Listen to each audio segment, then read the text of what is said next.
Biz bir muhim haqiqatni hayotimiz qoidasiga aylantirishimiz zarur. Ayollar sog'lom bo'lsa, oila mustahkam bo'ladi. Ularda ma'naviy muhit, ishchanlik kayfiyati yuksaladi, kelajakka ishonch ortadi. Ayol salomatligi jamiyat farovonligi va kelajakning muhim poydevoridir. Sog'lom ayol, sog'lom avlod, barqaror oila va mustahkam jamiyatdir. Bugungi sonimizda ayollar salomatligiga zamonaviy yondashuvni taklif etuvchi Femi platformasi haqida so'z yuritamiz.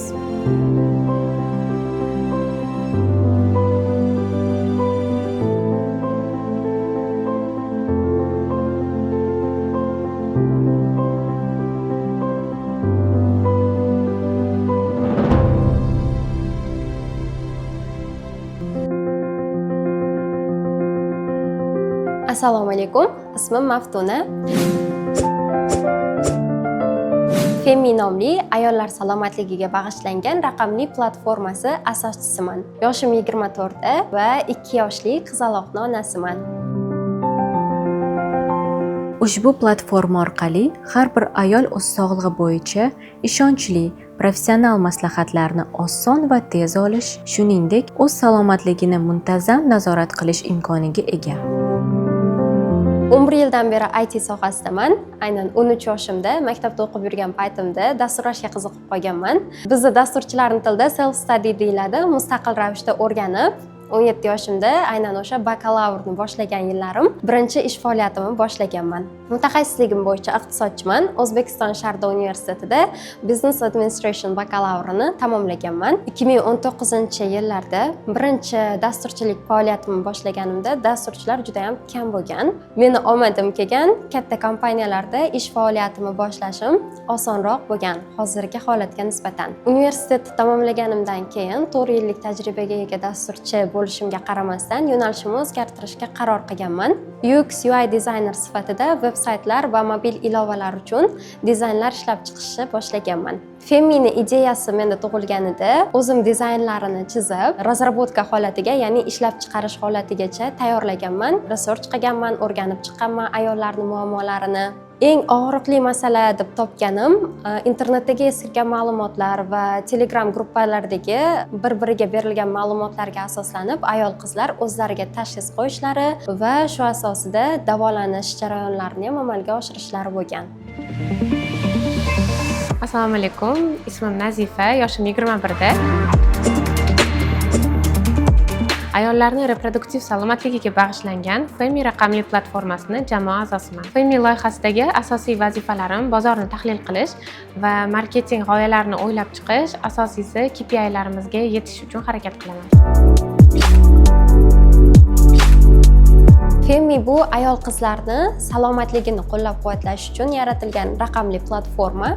Biz ayol qizlarni butun hayotlarini 4 ta ginekologik davrga ajratib olganmiz. Femi mana shu 4 tala davrni hammasini bitta joyda qo'llab-quvvatlaydigan hozircha yagona platforma. Ayollar salomatligi borasida ochiq gapirish juda ham muhim. Juda ham ko'plab muammolar aynan sukut sababli kech aniqlanadi. Ochiq gapirish bo'lsa sog'lom jamiyatni boshlanishi deb hisoblayman.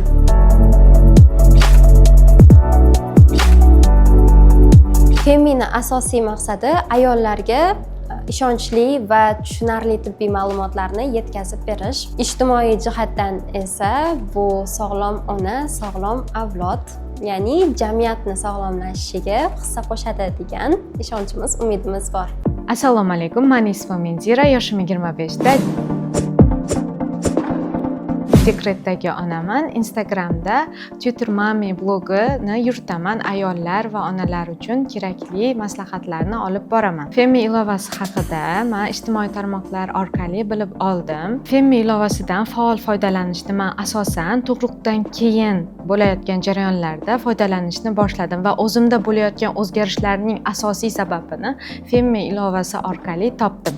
Femi ilovasi foydalanuvchilarga qo'llaridagi gadjetlar orqali telefonlari bilan salomatliklarini nazorat qilib borish imkoniyatini beradi. Har xil turdagi kalendarlar mavjud. Undan tashqari simptom va kayfiyatlarini nazorat qilib borish imkoniyatlari ham bor. Ilovaning eng asosiy qulayligi bu O'zbekistonda birinchilardan bo'lib o'zbek tilida bu ilovaning mavjudligi. Bu ilovada menga eng yoqqan jihatlaridan biri bu obunaning, ya'ni premium obunaning bir martalik to'lovi, ya'ni yilda bir marta bo'ladigan to'lovi. Ayollar uchun juda ham qulay narxda chiqarilgan. Kerakli funksiyalardan biri bu maqolalar va ginekologiya AI hisoblanadi. Ya'ni sun'iy intellekt yordamida barcha homiladorlar va onalar o'ziga kerakli bo'lgan savollarga javoblar topa olishadi, ya'ni sodda o'zbek tilida.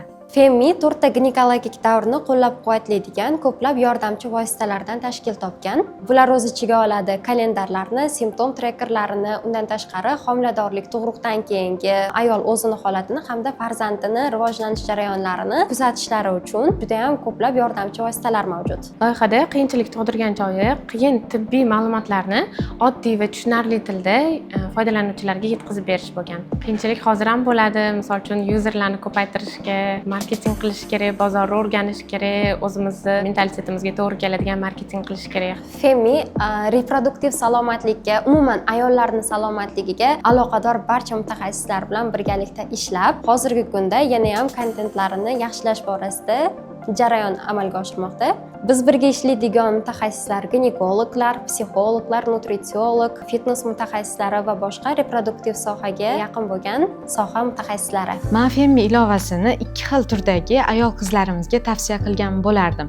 Birinchisi o'smir davridagi qizlarimiz uchun, sababi bu davrda hayzning kelishi va undagi bo'ladigan o'zgarishlar uchun Femi ilovasida o'zlarini qiynagan barcha savollarga javob topa olishadi. Ikkinchi turi bu homilador ayollarga. Homiladorlik davri o'sha 9 oy onaning organizmida bo'layotgan o'zgarishlar to'g'ridan to'g'ri tug'ilajak bolaga ta'sir qiladi. Umumiy olganda ilovadan o'smir yoshdan boshlab 45-50 yoshgacha bo'layotgan ayol qizlarimiz foydalansa bo'ladi.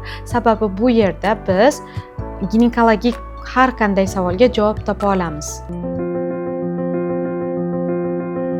Yaqin kunlarda foydalanuvchilarga taqdim etmoqchi bo'lgan rejalarimiz, ya'ni amalga oshirish jarayonida bo'lgan rejalarimiz bor. Bular foydalanuvchini ilovaga kiritgan ma'lumotlari, bu aynan kalendarga kiritgan ma'lumotlari, simptomlari, kayfiyatlaridagi o'zgarishlari asosida analizlarini qisqacha holatda taqdim etish imkoniyati.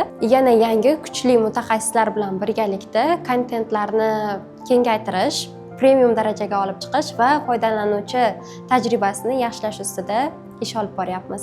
Ilovamizda qo'llab-quvvatlash bo'limi bor va shu qo'llab-quvvatlash bo'limiga juda ham ko'plab savollar kelib tushadi va biz keyingi rejalarimizni aniqlayotganimizda mana shu savollardan eng ko'p berilgan 3 tasini tanlab, keyingi rejalarimizga kiritib ishlab kelyapmiz.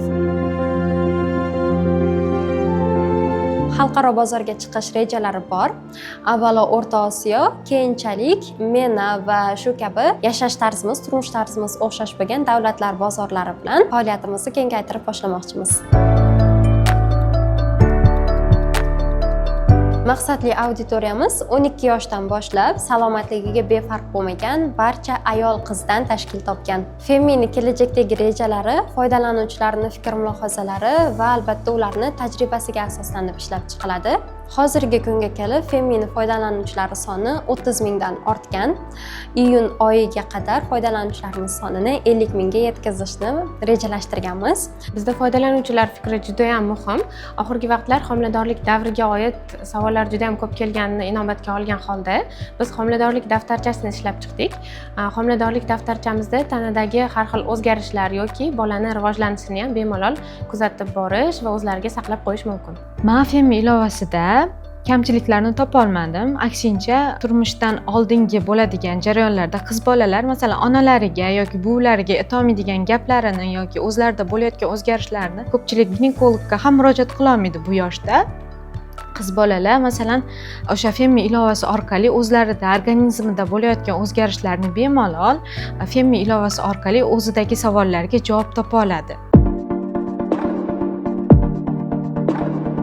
President Tech Award O'zbekistondagi startaperlar uchun juda ham katta tanlov hisoblanadi. Bu yil 2025-yilda 600 nafar atrofida startaplar qatnashish uchun ariza qoldirgan. Shu qatorda men ham va faxrlanib ayta olaman, g'oliblikni qo'lga kiritgan 15 nafar ishtirokchidan bittasiman va birinchi o'rinni qo'lga kiritgan yagona ayol founderman. Tanlov jarayonida mutaxassislar chet eldan kelganligi sababli jarayon to'liq ingliz tilida bo'lgan. Shuning uchun navbatdagi yillarda ishtirok etishni xohlagan, ko'plab maslahat so'raydigan startaperlarga birinchi maslahatim startapini yaxshi rivojlantirish bilan parallel ravishda ingliz tilida taqdimot qilish ko'nikmalarini ham rivojlantirib borishlari kerak. 2 yildan beri startap ustida ishlayotgan bo'lsam, eng asosiy ko'nikma kerak deb hisoblaganim tez qaror qabul qilish. Kuniga qarorlarni almashtirishga to'g'ri keladi. O'tgan safargi qarorimni sevib qolgan edim deb unga yopishib olish bu sizni jarlikka olib kelib qo'yishi mumkin. Boshlovchilar mukammallikka intilib, jarayonni to'xtatib qo'ymasliklari. Mukammal produkt tayyorlashim kerak, bozor mukammal holatda bo'lishi kerak, o'zim mukammal bilim olishim kerak degan narsalar startapda ishlamaydi. Yo'l-yo'lakay o'rganib ketiladi hamma narsani va startaper kerak bo'lsa kuniga qarorlarni o'zgartirish kerak bo'ladi. Tez qaror qabul qilish qobiliyatini ham shakllantirish kerak. Startap rivojlanishida jamoa juda ham muhim rol o'ynaydi. Bizning jamoamiz faqatgina ayol qizlardan tashkil topgan va biz ayollarning muammosini bilamiz va bu muammoga eng optimal yechimlarni qidiramiz. Undan tashqari hammamiz bitta maqsad qo'yib, shu maqsad yo'lida birlashib harakat qilib kelyapmiz. Davlatimiz tomonidan startap sohasidagi ayol qizlarni qo'llab-quvvatlash uchun juda ham katta imkoniyatlar yaratilgan. Ularga aynan qizlarni o'qitishga, startapini boshlashiga yo'naltirilgan dasturlarni misol keltirishimiz mumkin. Tanlovlar bor. Undan tashqari startap muhiti juda ham qo'llab-quvvatlovchi, ya'ni bir-birimizni raqobatdosh sifatida ko'rmaymizda. Juda ham ko'plab startaperlar bir-biriga yordam berishga ochiq, qo'llab-quvvatlashga, bilimlarini ulashishga juda ham ochiq, do'stona muhit shakllanyapti O'zbekistonda. Kelajakda Femini nafaqat ilova, balki ayol qizlarni to'liq qo'llab-quvvatlaydigan ekosistema sifatida ko'raman va biz ayollarni qo'llab-quvvatlovchi hamjamiyatni yaratyapmiz. Stereotiplarni buzish vaqti keldi. Butun dunyoda yosh biznes ladylar o'zlarining muvaffaqiyatlari bilan allaqachon bizga namuna bo'lib ulgurishmoqda. Muvaffaqiyatli ayol qizlar qatorida bo'lish uchun sizda ham imkoniyatlar yetarlicha. Siz ham safimizga qo'shiling.